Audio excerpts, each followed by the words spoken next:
We are back with another episode of the Wisconsin Investor Podcast. Again, as usual, I have another amazing guest today who I've known for many, many years. I'm excited to get into it. But before I do, as I've been doing recently, I do a little commercial for Wisconsin Discount Properties. And so today I don't have a specific deal that I'm going to try to give you FOMO over, but I am going to just ascribe to you guys what kind of opportunities you're missing in general. So for the last couple of weeks, we've been putting out 5 or 6 deals every Monday morning.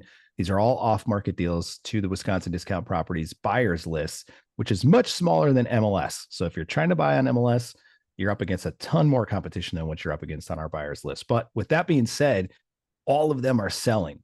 So what does that mean? If you're not buying them, you're missing out on opportunities because somebody out there, somebody who you're competing against every day for deals is snatching these deals up and they're finding a way to make the numbers work. So that being said, what we're offering are free consultations to anybody listening to this podcast that is struggling to figure out how do people make these numbers work. Let's hop on a call. We'll deep dive it with you and try to see where maybe you're missing some opportunities that other investors are snatching up. So how to do that? You can go to wisconsindiscountproperties.com, go to the contact us page, put your information in, and somebody from our team will get in touch with you and start having that consultation with you, get you connected to some of the right folks who can help you move your investing journey forward. And if you want to be added to the buyers list and you're not on it, go to the same website, just put your contact information in on the front page and you'll get added to the buyers list where you'll be able to get access to those deals every single Monday morning at 6 a.m. as we have them. All right. With that, let's get into today's episode. Today, I have Mike Higgins. Mike, what's going on, brother? Not much, man. How are you? I just screwed up my video. I see that. Perfect timing. Perfect timing, dude. You put your hand over it and then boom. Oh, here we are. We're back. We're live. So those of you guys watching on YouTube, you saw that action. Those of you just guys got my listening. great hand. You saw my hand. Yeah. Hey, I just wanted to say you on your commercial, you mentioned like they are selling, and they are.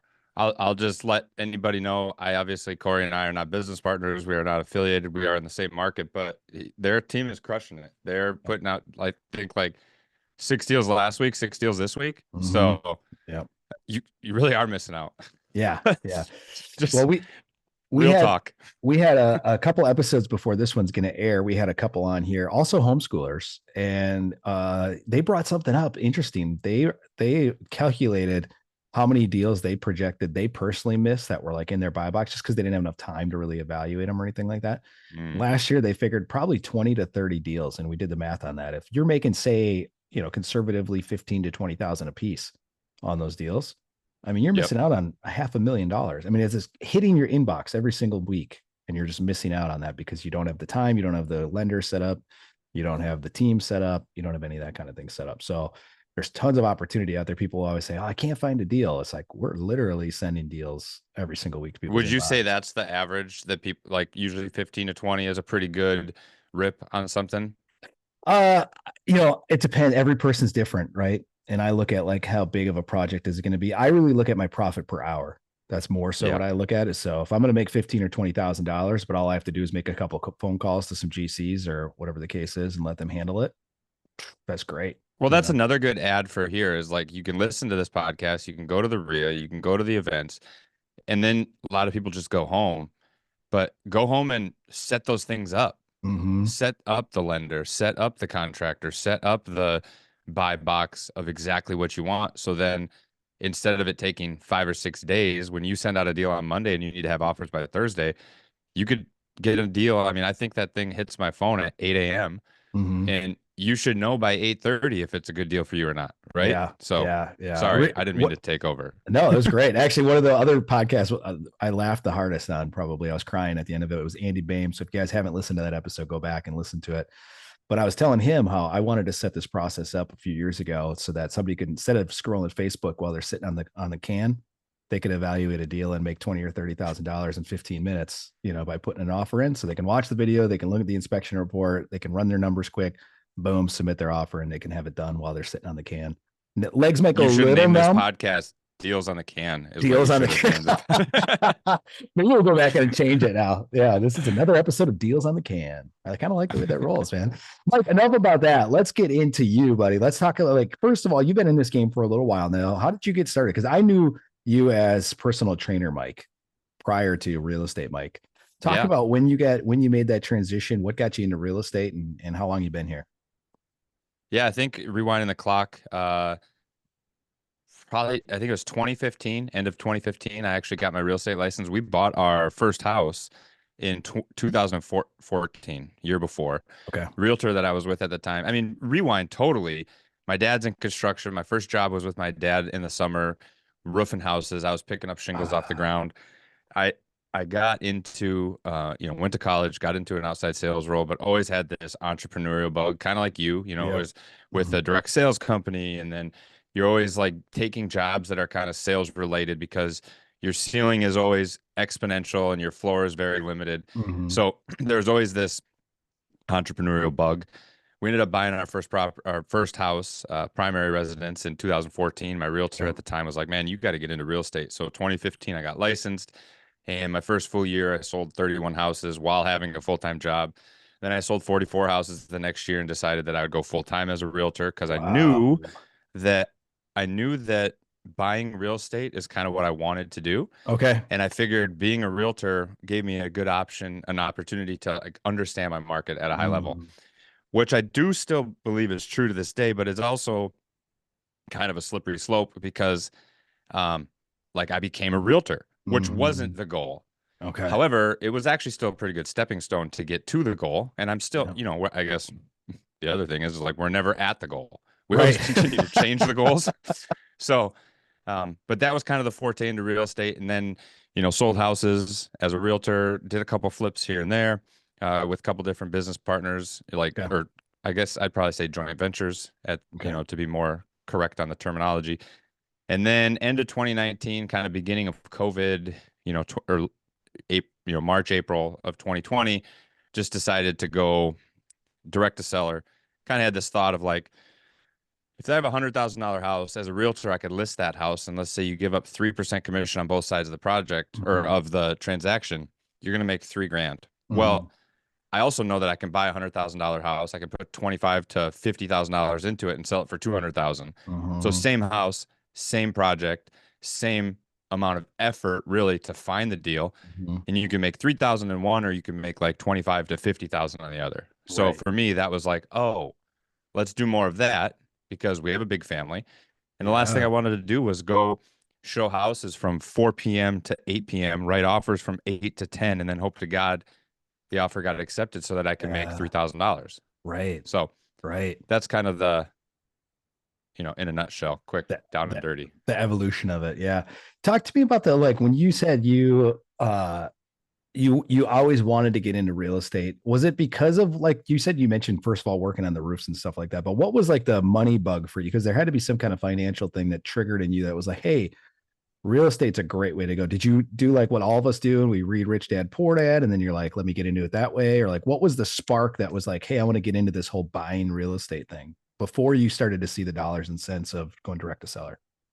Yeah, I mean, Rich Dad Poor Dad definitely had a huge kind of impact. I think it does with a lot of people when you grow up in small town America and don't really understand, everybody graduates from school, goes and gets a job at the local factory, or, goes off to college and doesn't come back. You don't really know what you don't know. Mm-hmm. It's not taught in school.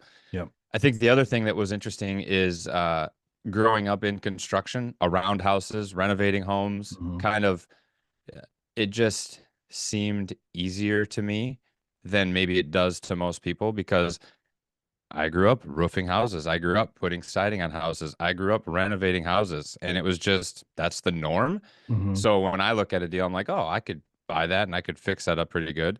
It's like, for some people, they look at that and they're like, holy moly, you rip an entire roof off and you put a whole new roof on. And I'm like, you just go buy shingles and take the shingles off and put new shingles on. It's not hard.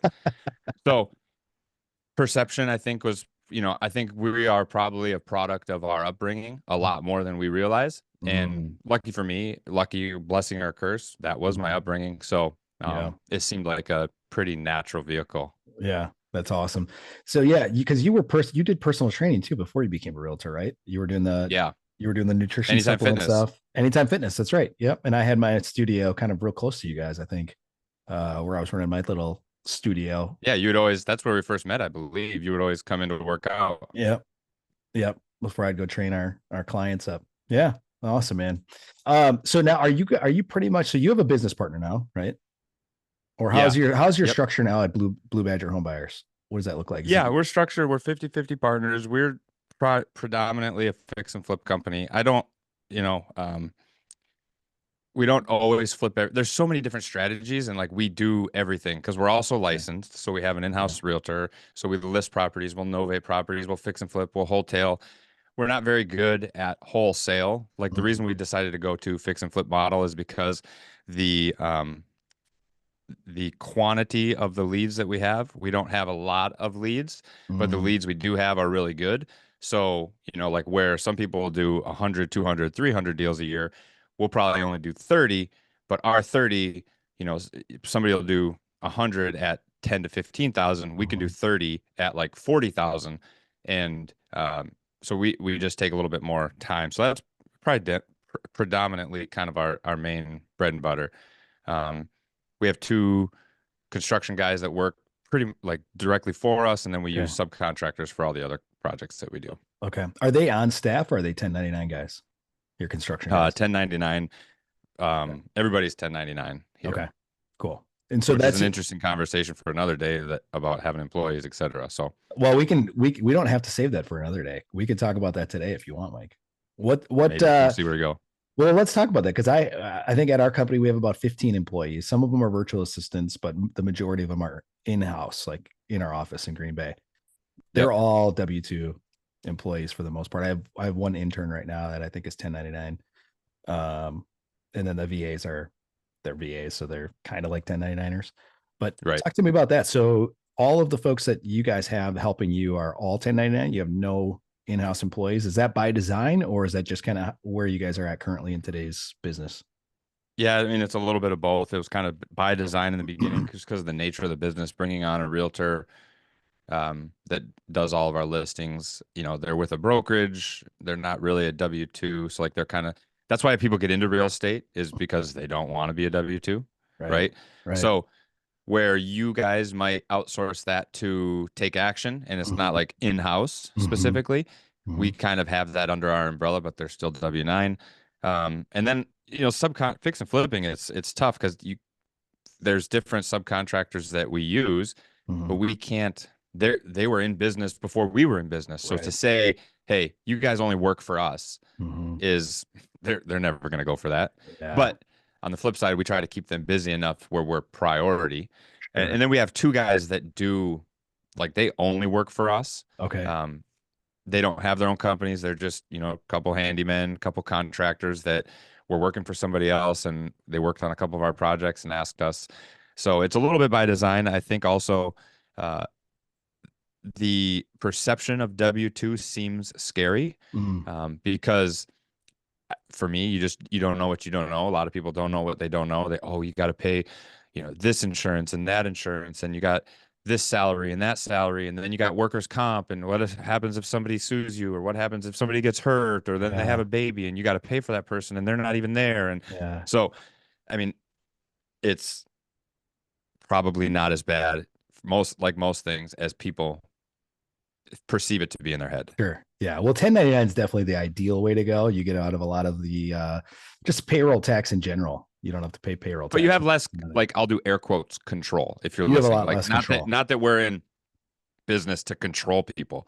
However, you have a standard of business, I have a standard of business, Mhm. and Mhm. we want people to adhere to that. And the best way to adhere to that is if you work for that business directly, Correct. right? Correct. Yep. Yep. There's definitely pros and cons of both for sure. Yeah. I would say you're right on the aspects of just HR laws in general. I'm not an HR guy, right? So right now in our business, I primarily wear the HR hat, which is not a good thing. Like I should not be wearing an HR hat as a salesperson, entrepreneurial, maverick type Right. personality. Like details are not in my DNA as far as wanting to, or liking those types of things, like bookkeeping So if what you're saying is or if you stuff. want a great work environment where rules are suggestions and not necessarily actually, like Corey's your guy. I by WI is the place to go because Philip, he why? might Yeah, Yeah, things might slip through the cracks that's and you'll be right. fine. You'll That's be right. fine. If you like a little loose environment, you come hang with us and you work for us. Right. If you want, you want to be buttoned up and you want everything exactly how it's supposed to go, probably not. Probably not the Probably not. place to be. Probably not the place to be. But as far as like my biggest fear going into hiring our first person, like I remember Caleb Hayes, for those of you guys that don't know, he owns a couple Keller Williams brokerages. He used to have a pretty massive flipping business himself. And I think Mike, you probably learned a lot from Caleb as well, but he was one of our early mentors. And I remember he took us under his wing and we'd go in and meet with him once a month. And one of the first things he said is like, if you're scared, you need to hire people, first of all, or bring on, even if it's 1099, you can't do it by yourself to get to the scale you want to get to.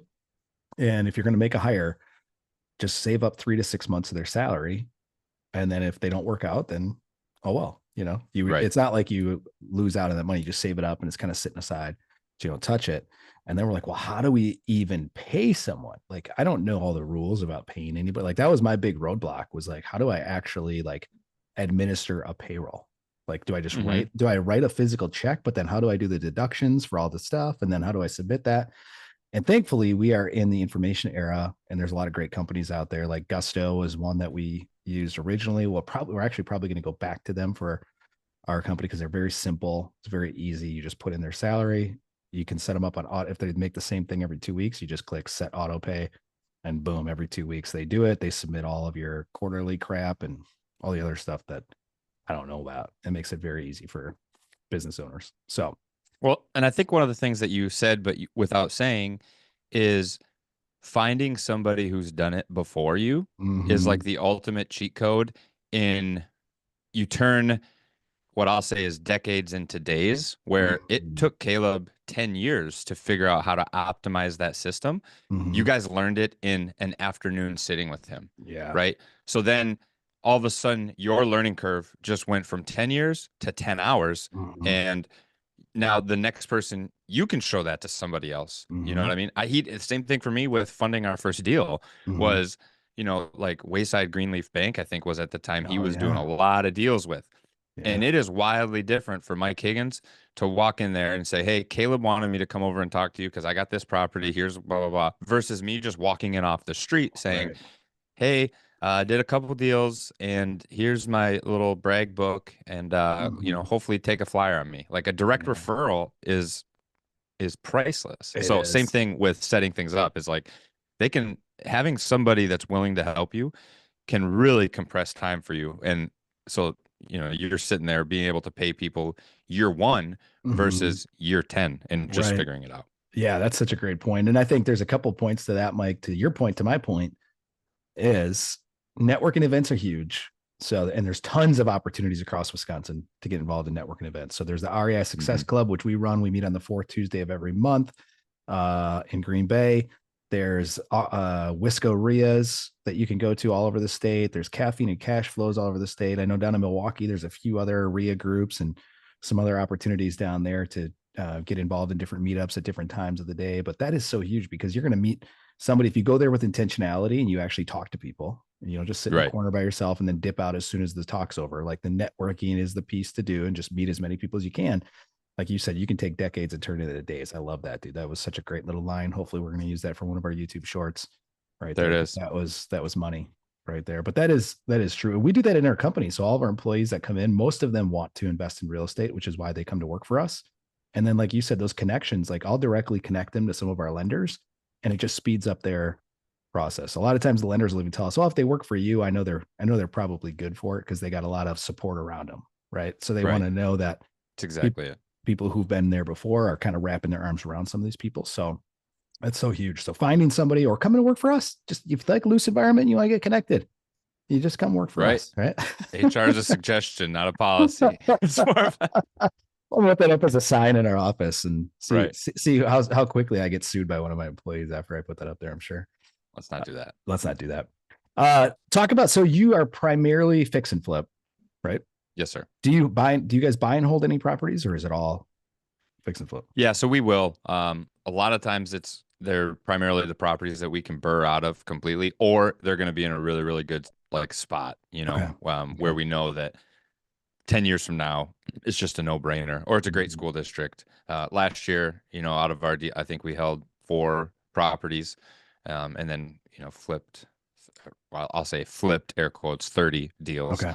Okay. So yeah, it's a little bit ebb and flow. The thing about holding, I mean, you're not even in the environment of interest rates that we're in right now, you Hmm. know, I it's not necessarily only we're not holding only for cash flow. Hmm. Because if you're holding for cash flow right now, you're going to need about 4,000 properties to cash flow with, and that's to you 4,000 properties for You're gonna make $2,000 a month. yeah, you're gonna make 4,000 a month or 2,000. Yeah, exactly. Right. Yeah. Um, but the tax purposes, like when we roll over those properties, even some of our flips and stuff, they tend to roll from last year to this year where they haven't been finished, but we purchased them and we renovated a ton on them. It's like Mhm. the more properties you hold, it's like you realize from tax implications and tax purposes, it just makes sense. So you have to hold a handful of properties a year.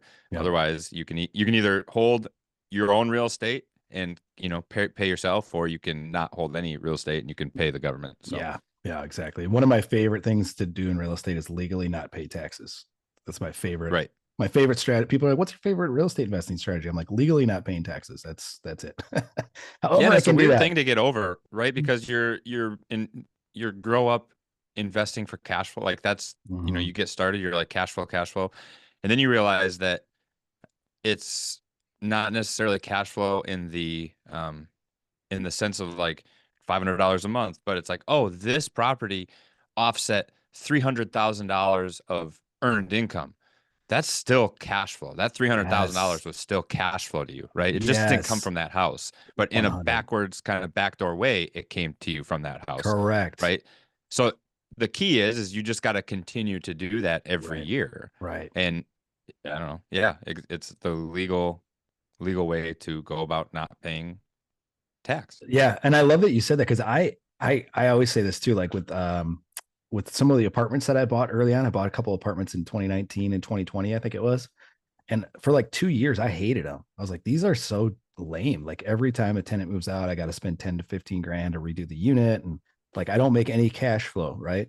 And then like Hmm. 2 years later, I refinanced one of the properties and I pulled out $240,000, which is tax free as a loan proceed, unless you sell it, but it's $240,000 at the moment, tax free. And I was like, huh, well, I've owned it for 2 years, divide that by 24 months. I actually made 10 grand tax free a month of cash flow. It just didn't go into my Yeah. bank account every month, but 2 years later, there it was because the tenants paid the debt down and the property appreciated.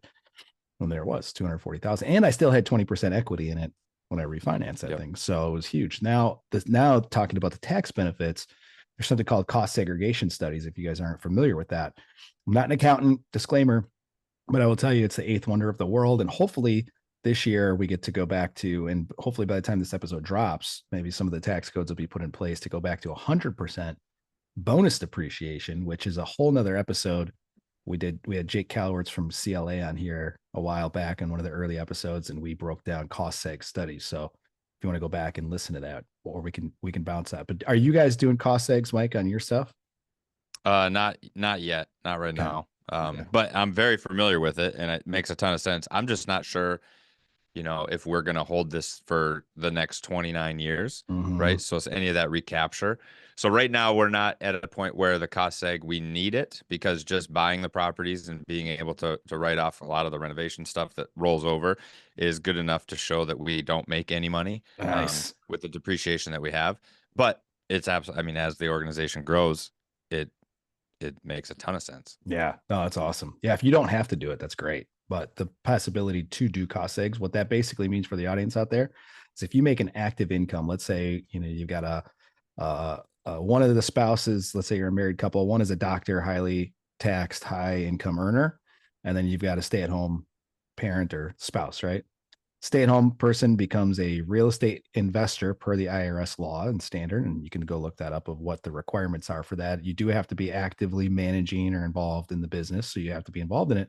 But then what you can do is if you buy enough real estate, you can essentially wipe out all of your active income, meaning the whole doctor's salary. You could take a loss on the whole salary and pay $0. So again, going back to Mike's cash flow, even if you're not cash flowing on the property, you're not putting a dollar in the bank account every single month, but you save whatever 40-50% is of your doctor's salary, $200,000. That's that's your cash flow. right, for the year. Right. And then again, like you're saying, Mike, you just got to keep buying, which is kind of the Ponzi scheme of doing the depreciation stuff. Is you got to keep buying to offset the next year's stuff and the next year's stuff. But it's a good problem to have. I mean, buying more real estate, not a bad thing. Right. Yeah, exactly. Because Yeah. down the road, it's going to be worth significantly more than what you bought it for. So, Yeah. I always say you can look like an idiot today and you overpay for something and you hold it 10, 15 years, you're going to look like a genius. Just by, yeah, I mean, I agree with you. And I've never looked back. I mean, we've sold a lot of properties over the years, and there's not one property where I look back and think, oh, I shouldn't have sold that property. You know, like I always look back at properties and think, man, we should have kept everything. Why are we yeah, even selling? Right. I know. Because market appreciation can make even an idiot look smart. Mm-hmm. It's like all these guys that are guys and gals that are walking around, you know, that bought properties in 2010, 2011, and Mm-hmm. 2012. Mm-hmm. It's like, yeah, they like, I'm not saying they're dumb, but timing of the market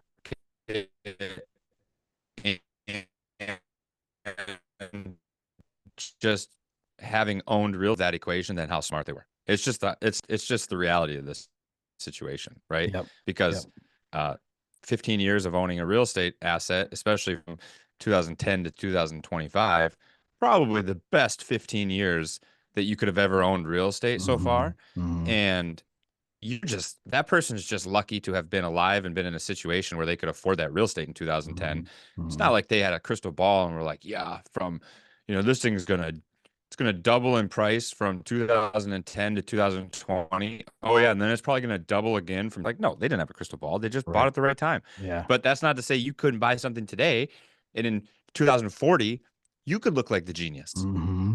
Well, when I remember, Mike, when we were both kind of getting started in this, and you cut out a little bit there, your internet was out a little bit. So those of you guys listening, if you heard that, that's okay. Oh shoot. Well, I think we caught what you were saying there, Mike, for the most part, got the most of the point there. But um, when we got started back around the 2016, I remember people were like, "Oh, the market's too hot. It's going to crash again. It's going to crash." And then 2017, and I did a presentation at one of the REI Success. I think back then we were running the Wisco Ria Green Bay group, and I did a whole month presentation on, how to crush it in a hot market.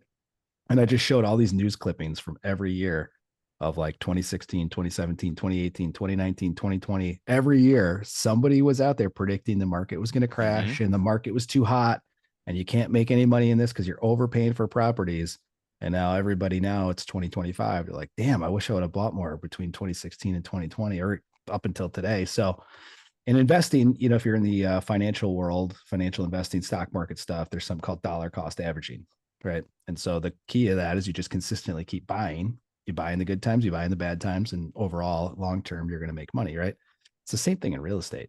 You just dollar cost average. If you're consistently buying every year, you're going to, some deals aren't going to be great, but long term, you're going to Right. look back and fit your future self and your future family is going to thank you tremendously in 15, 20 years when they look back at that property and go, gosh, I'm glad Mike bought that property when he did. Well, and two, I think early on you look at every deal uh, as a standalone deal, but at Mm-hmm. some point you have to look at every deal as how it fits your portfolio too of what you Mm-hmm. currently have. Mm-hmm. And now I'm speaking from, you know, kind of starting maybe to look at that, and then also a lot of theory and regurgitating what smart people have said, because there's some going back to the cost segregation aspect or the tax implication aspect. If you look at a deal when it's your first deal and say, oh, this cash flows $35 a month, like not worth it. But when you have, say, 10, 15, or 20 properties under your belt, and you look at that and you're like, oh, this cash flow is only $35 a month, but it's going to actually offset 100 grand of active income for us Mm-hmm. this year. So the $35 of cash flow, I mean, it's not losing us money. It's not really adding to the cash flow number. Mm-hmm. But if you're looking at the holistic portfolio view, it Mm-hmm. still makes sense to put this property in, because that 100,000 is now, it's $8,000 a month. So not only is it $35 a month cash flow, it's actually like $8,035 a month cash flow, because I just wrote off $100,000 of my active income. For sure. Plus, you're not counting in there the tenant paying down the debt or the appreciation in the market with that either. So there's so many benefits. One Right. of the other episodes I did a little podcast where I showed some charts, thanks to my friends at ChatGPT, uh, with a $300,000 property. And if you had no equity day one and it didn't cash flow a dollar, what's your equity in 5 years, 10 years, 15 years at a 7% interest rate? And it was pretty interesting. On a 20-year AM schedule, there was $106,000 of equity with a 7% interest rate. With a 5.85% interest rate, this was mind blowing to me. You only had $110,000 of equity. So the equity gain with the interest rates, where people are sitting on the sidelines waiting for the interest rates to drop, was nominal, $4,000 after 5 years. Yeah. You cash flow more every year. You cash flow $200 more a month because your debt service is lower, obviously. But the actual equity gain. So if you're in this for the long haul and you're sitting on the sidelines waiting for rates to drop, you're going to run into two problems. One, when rates drop even further, you're going to have more competition in the market. So your price you're going to pay, it's consistently goes up about 4% a year in our market. You're going to pay 4% higher for the property.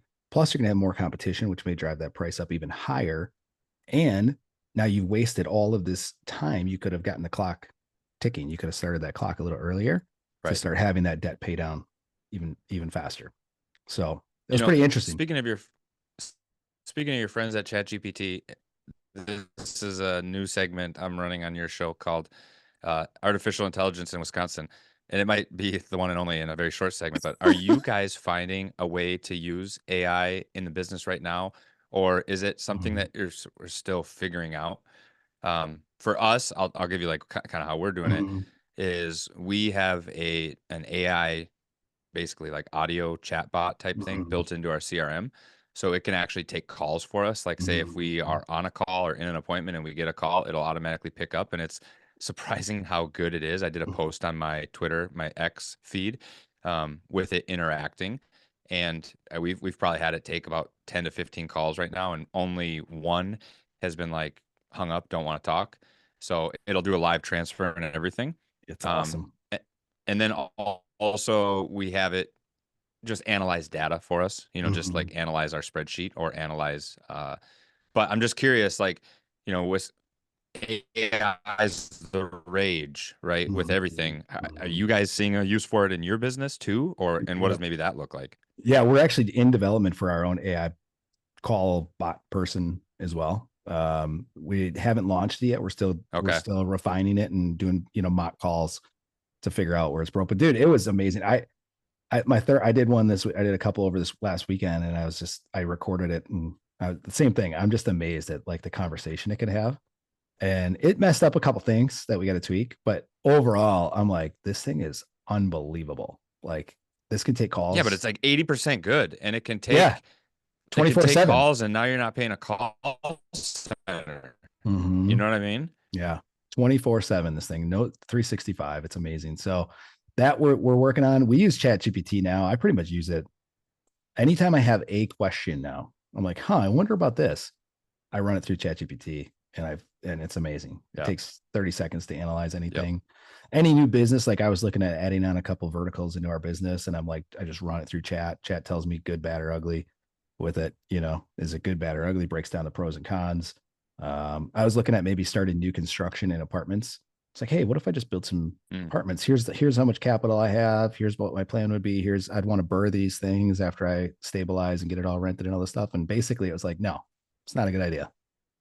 You're not going to be able to do it. I was like, dang it. But cost to build and all that stuff. Dude, in years past, I would have probably ruminated on that for a month. Like going around, doing my own research, trying to run the numbers, trying to do all this stuff to try to figure out, is it a viable business? And then like I did deep research. So if you hit the deep research button on ChatGPT, it's incredible. I mean, it does way more than just a regular GPT. I don't know if you have to have the upgraded version. We do, but it's incredible. The other thing we're using it for too, Mike, is for our callers, our in-house callers, and for our people who go on appointments with sellers, and our folks that you guys talk to when you're putting offers in or whatever. We have built training in there for each position, and we can send the transcript to chat for that position, and it'll grade the call, and it'll tell people where they missed opportunities and what they could have done differently. So that's a couple of the things that we're utilizing it for. So that's awesome. Yeah. But it saves me. I mean, I used to have to be the guy to listen to all the calls and train our team all the time and do all this stuff. And now I don't have time to sit and listen to, we have five folks on the phone or out in appointments, plus my 2 people in our dispo department. That's 7 salespeople. I don't have the time to sit and listen to all their calls and go listen to all their appointments with sellers. So it's been a huge game changer. Just to even give, it's not perfect. Again, like it's 80% good, but it gives them some little nuggets that they can take away from reading those little breakdowns of like, oh yeah, I missed that. Yeah, I should have said that. Oh, I can add that question into my next time this And comes in a up. weird way, you're not the bad guy delivering that news either, right? Where Mhm. it's like, oh, this is an objective chat robot that's analyzing this, that's like never wrong on anything. Yeah. So Corey's not the bad guy telling me how much I suck. It's actually the robot. So I hate the robot. I don't hate Corey. Well, and what's funny is they try to argue it sometimes. So we'll go pull the call up. We'll go, well, let's listen to it then. Let's see this little spot that it's pointing out and see, because they're like, oh, I said this or I said this. Oh, okay, let's just go look at it. And then we pull it up and they're like, oh, yeah, chat nailed that. Shoot, Right. I should have said that. It's like you said, Mike. Then I'm like, it's just data, man. It's just data. It's just what the chat I says. actually started, and this is, I mean, I'm sure that there's husband and wives a lot that listen to this. I mean, you've had some couples on like for guests, but I Mm-hmm. actually I shared ChatGPT with my wife, who we also homeschool like you guys. Mm-hmm. And 8 months ago, maybe I was like, April, this is wild. Like, this is so cool. Mm-hmm. And we know where AI was 8 months ago versus today. Well, like Yeah. 2 weeks ago, I just took my phone out and started talking to it because it has basically like conversational instead of just Mm-hmm. typing. I had it on my Mm-hmm. phone and just talking back and forth. And April, my wife, was just like, whoa, this is wild. So for the last 2 weeks, she's been like an evangelist for ChatGPT to her mom, her grandma, her sisters. I'm looking on my screen right now. It's like home cleaning routine, all things homestead, chicken care, verbs in a sentence. She does that too. So like during the homeschool day, it's Homeschool, like, yeah. hey, how would you give an example of using a verb in a sentence? It's like, okay, great. Here's boom, boom, boom, boom, boom, boom. Meal planning is huge. So if Yes. there's moms out there that are like, hey, we know stay-at-home mom is, 47 jobs under one Mm-hmm. umbrella. If Mm-hmm. you want kind of your own assistant, where, I mean, I wish I was getting paid from ChatGPT as an Me affiliate too. fee for Me giving too. this commercial right now, but it is so helpful Yes. because April can meal plan in like 15 minutes versus Yeah. an hour and a half now, Yeah. right? And you could also be like, oh, can you make me the grocery list, but set it up in order of like categorize the groceries by specific areas in the grocery store that I Oh, can be the most efficient in my run. It's like, okay, great.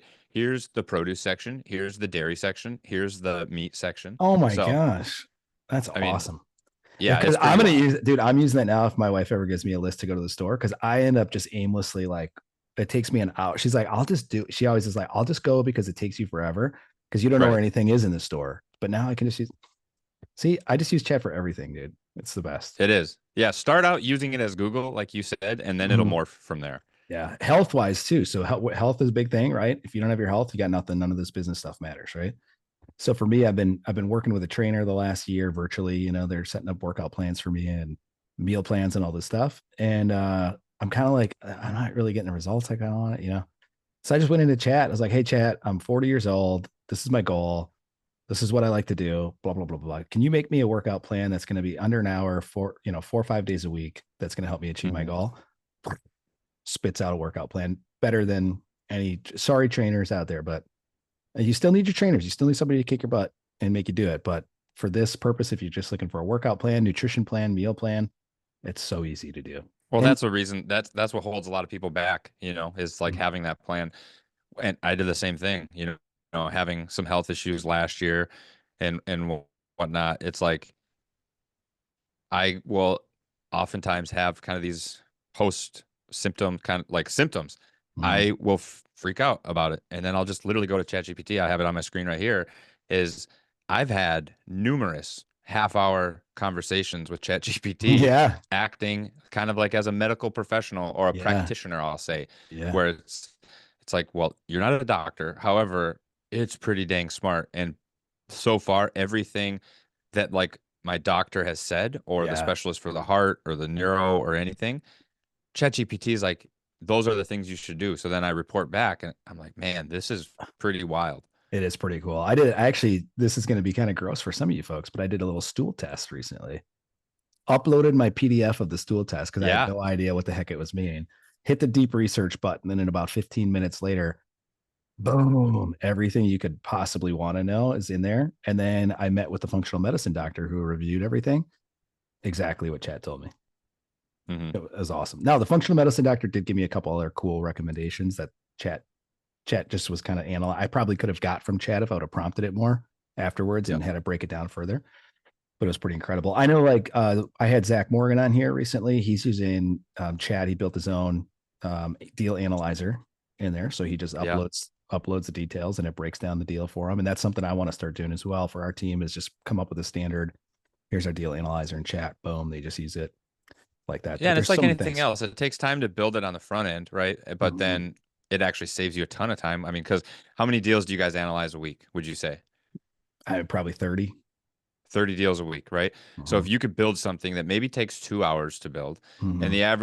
the average deal to analyze takes a half hour, it's like Mhm. 30 times 30, that's Mhm. 900 minutes. If you could have that same thing do in 9 minutes, it's like you Mhm. just saved yourself a ton of time, and it runs through the same buy box, the same Exactly. calculations, all the stuff. You could do it on Excel, but Mhm. this is just going to do it for you. It's kind of crazy. So, Yeah. And you could do it in Excel, upload your Excel and ask chat to build you a formula that it would do it for you in chat. And then you save that as one of your GPTs. So when you log in and you're upper right, I think you have to have the paid version for it.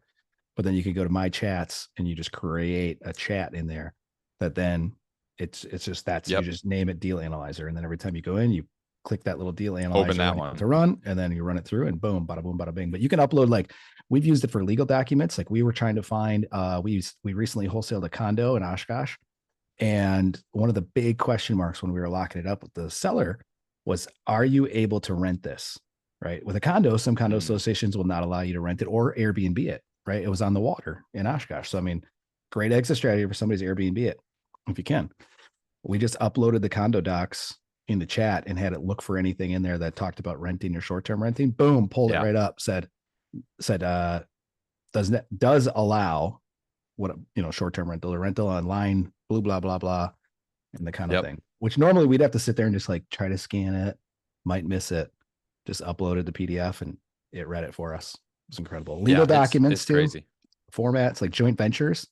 I put together a joint venture with Chad. I don't know if I recommend that legally, but I read it over and I compared it to other ones that we've had legally done, and it Yeah, but even covered all if the you don't bases. recommend it legally, here's the deal. Like get started with it Mm-hmm. because if you go to your lawyer, they charge by the millisecond, right? And they Yeah. always round up. So they do 1 second of work, it's 1 hour charged. Yeah. And like it can at least get you in a place where you're really close to having this thing finished, and Mm-hmm. it might take them 15 minutes to actually look it over Mm-hmm. versus an hour and 15 minutes. So Correct. the other thing that I love about it is just even if it gives you a bad idea, a lot of times it's like we've all sat and stared at a blank page like what do we do? Well, Mm-hmm. even if it gives you a really crappy idea, it's a really crappy idea sparks you to be able to come up with the good idea that you were Correct. thinking of that was already inside of you. And it's way Mm-hmm. easier to do that than it is to just look at a complete blank page. So, 100%. I Or go mean, to Google and you got to try to sort through a million different, like, not great results, right? yeah, Ads, not you great don't, results. it's a really cool tool. And Yeah. I guess I'll get off the soapbox because I don't know if it's actually helping anybody. I know that there's a lot of people that listen to this that are kind of newer that probably want me to tell them like how to make $1 million. Um, so Dude, seriously, that can be the thing. Though that's what I think is so powerful about AI, Mike, and that's why I'm staying here on the AI thing with you, because just using ChatGPT alone, just think of like anything that's holding you back right now if you're listening to this, like what's keeping me from getting started in real estate? Oh, I'm struggling to find lenders. Go to ChatGPT. Hey, yeah, ChatGPT, I'm struggling to find lenders to get into real estate investing. I want to be able to use the Burr strategy, which GPT knows the Burr strategy. Trust me. I want them to be Burr friendly or help, whatever you want to put in there for your prompt. Hit the deep research button if you want. It's going to pull up people. And at least, again, it might not be perfect, but it's going to get you started. Right. yep. Yep. Yeah, and it's actually you're a good point. I mean, what holds a lot of new people back? Like deal flow, Mm-hmm. lending, Mm-hmm. help, right? Because it's like, oh, I need help to do this. This is where I'm going to talk about the AI is like, I need help with something, but I don't have enough profitability in my business to go hire somebody. It's like, well, Mm-hmm. ChatGPT Pro is $20 a month. Mm-hmm. You could pay 200 also, but you don't need that yet. Mm-hmm. But you could have $20 a month and literally have an assistant for every aspect of your business Mm-hmm. and a tool that you could build once and complete and reuse over and over and over again. Yeah. And, and like it's only limited by your imagination, Mm-hmm. truly. Yeah. Yep, for sure. For sure. Um, Uh-oh, did I cut out again? a little bit. Yeah. It's only limited by your imagination. That's what I heard. Perfect. It was a little internety, but we got it. Uh, Mike, let's shift gears quick as we start to wrap here. What do you see? So you're in the Northeast Wisconsin market, correct? Yes, sir. Yes. What do you see? I mean, if you have your crystal ball, right? What does this next year look like for you and your partner at Blue Badger? And what are you guys predicting as far as, is there anything you guys are seeing strategically that you're going to be shifting gears in anything? Are you staying the course? Is there anything our listeners out there should be maybe keeping their eye on as this year progresses as far as what they're going to be doing in real estate? What are you seeing out there as you're pounding the pavement every day and in the game every single day? Yeah, I mean, right now, like you and I talked last week, w- largely the short answer is stay the course, because I do believe Midwest Wisconsin investing is the play long term when it comes to investing in the country. Okay. I wrote a tweet the other day about investing in the Midwest is probably the safest investing bet you can make because prices are lower. Appreciation might be less, but it's also way less volatile, right? Mhm. So Mhm. I think it's the place to send your money. So if you're in California, you're in New York, you're in Florida, wherever, like send your money up here. I'll Mhm. gladly take it. Corey will gladly take Yeah. it. Yeah. Um, For sure. but our strategy has been and will continue to be to stick within the median to low median price point of our market. Okay. And what I mean by that is like, say if the average home sells for $250,000, we want to be selling homes at $200 to $250,000 when they're all said and done, right? Got Because it. that is for us, it's always going to be a market that's going to sell because in a bad market, buyers at the $350,000 level are going to come down to the $250,000 level. And then also people who own $100,000 houses are going to try to work up into the $250,000 house. So, Mhm. um, so for us to work in that market, makes sense. It might be less risky. We might be leaving some money on the table with other opportunities, but it's worked for us. We just got to continue to nail down deal flow, Mhm. because that's been a struggle for us lately. So we're trying to work on optimizing all of our paid marketing advertising just so that we can get the at bats because we can once we get the at bats we know what to do like Right. to make a house look pretty, make it look good, and give somebody a really good product. Mhm. Our goal is always to be, if we're selling a $250,000 house, we want to be the best $250,000 product in that market. Mhm. Because when you're looking at our houses, we want you to be like, oh, that's a no-brainer. I'm going to buy that house Sure. because for $250,000, I'm getting an extra bedroom, a bathroom, and way nicer finishes. Yeah. You know, Yeah. so that's kind of stay the course, and then of course picking things up along the way.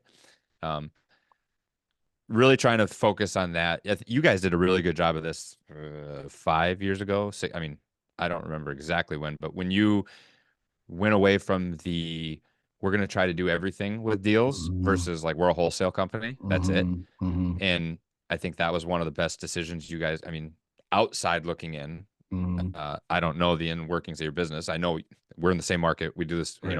a lot of the same, like we're nuanced, different. We have a Mhm. different exit strategy primarily, Yeah. but when you guys made that focus, I think that was probably one of the best things that you did for your business. Mhm. And that's what we're trying to do is just Yeah. focus. Like last year, we were going to keep this Airbnb for the draft because we have the draft coming up next month. It's like, Mhm. well, we actually suck at Airbnb. Like we're not good at it. So let's just sell the Airbnb, take the profits, and go buy the next flip. Right. Yes. So it's Yes. little decisions like that.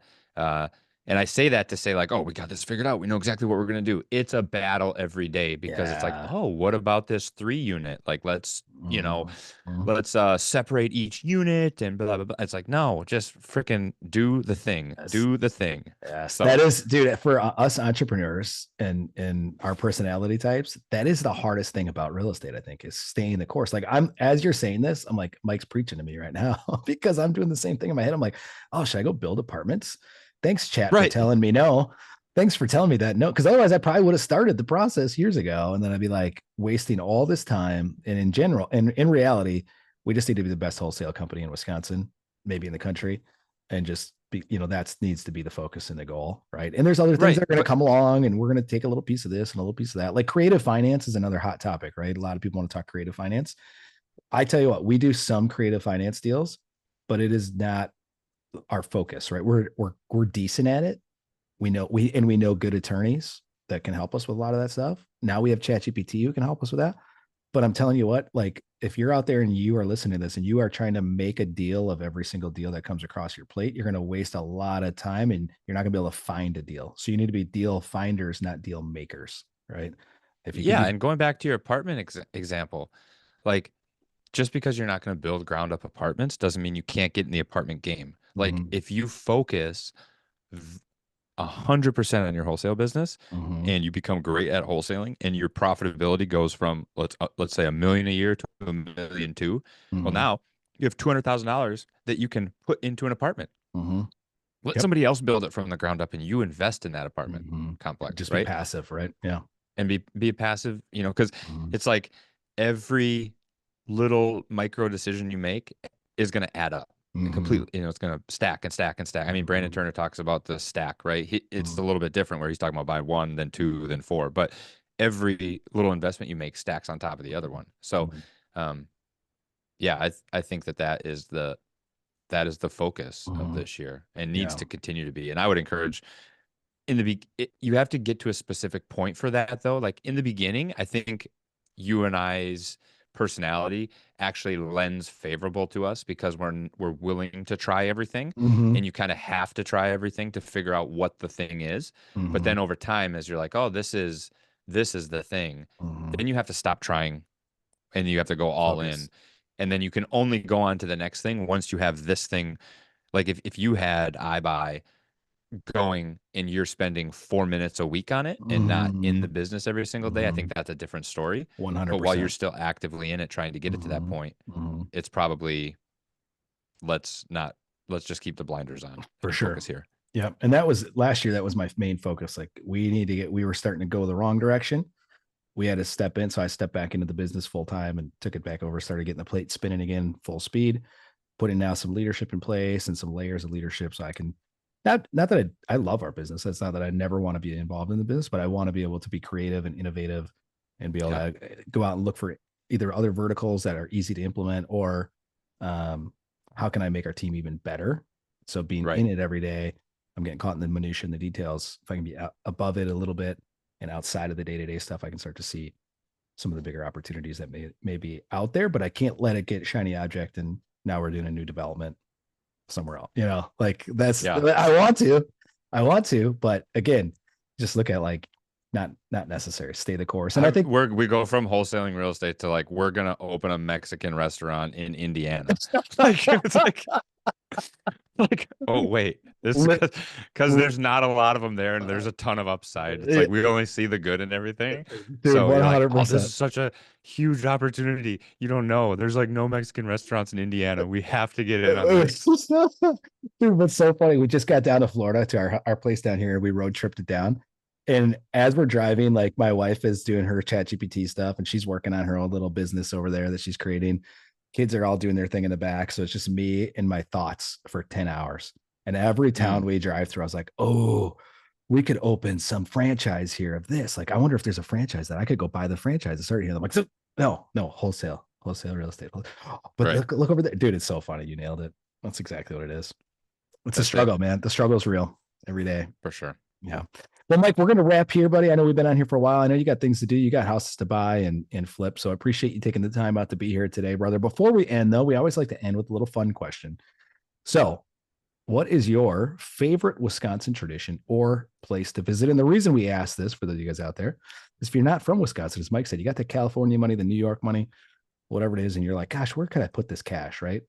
Well, I like to tell you a little bit about Wisconsin, tell you about some of the fun stuff we do or the places to visit here. So when you come visit it and check it out, get your tax write off or come to check out the state, right?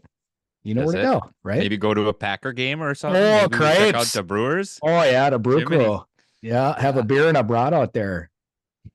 That's funny. Well, I told you my secret earlier, and this will be letting it out to the world. Two Sweet. of the most like Wisconsin things, Mhm. and I'm going to talk a little bit quieter in case anybody's here Yeah. and they hear Yeah. me because I don't want anybody in real life to know this. Mhm. We But won't, we two of won't, the we'll cut this part out. We'll cut this part out yeah, of the whole episode. beep. Yeah. Yeah. Two of the most Wisconsin things is playing cribbage Mhm. and drinking an old fashioned. Two I'm 37 years old and I've never done either. Wow. And so you're talking, remember we went back to the focus conversation of business? Mhm. My personal focus for the year, my goal is to have an old fashioned and like not like an old fashioned at this like uppity bar type thing. Yeah. Like I want to go to Yeah. dive bar in northern Mhm. Wisconsin and Mhm. have somebody make me the best old fashioned. So if you Mhm. know where the best old fashioned is, like let me know because that'd Yeah. be great. And then also how to play cribbage because Mhm. I feel like such a fraud. Mhm. I do feel like a fraud without Yeah. having done those two things. Yeah. I mean, that's first of all, I want to commend you. That's a pretty worthy thing to come on here. And that's a pretty big man of you to, be vulnerable here with everybody and really let that secret out. So I appreciate you sharing that live here. Again, we'll try to edit it. My editor's little spotty, so I don't know if you'll be able to get to it before it drops. Like my So internet. yeah. Like Mike's internet. No, that's very, very honorable of you to admit that, Mike. And Those that's are not, arguably the top two of the top five things ever in Wisconsin, too. mhm. Maybe top 10 for sure. Do you know how you could figure out how to do those things and where to go? ChatGPT, ChatGPT. 100%. Yeah, when in doubt, use ChatGPT.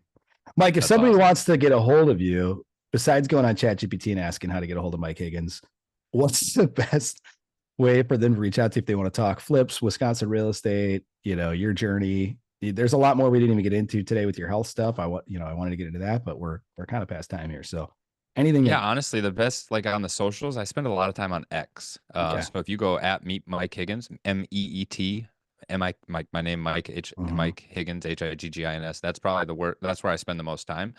Tweeting about all things real estate. I think I still call it tweets, posting about all things Tweets, real yeah. estate. Yeah. Um, and so I'm very, very, very active there. Mm-hmm. Obviously, you can reach out to Blue Badger home buyers, but you're probably going to get an AI agent trying to buy your house from you. So it's probably not the best place to, Could be unless you fun want to though. sell me your house. That'd be Could be great. fun. Could be fun just to have the conversation though. Just mess with AI. Right. Yeah. It'd be fun. Yeah. Awesome, Mike. I Well, thanks. appreciate it, man. Thank you very Yeah. much. Yeah. Thanks for being on, dude. This was great. Next time we'll make sure that internet's dialed in and your camera's good and all the tech stuff is good. Normally you're spot on with that. So don't judge Mike for that today. Okay, guys. He did his best. All right. And he's vulnerable today. So give him a little break. Right. Okay. That's it.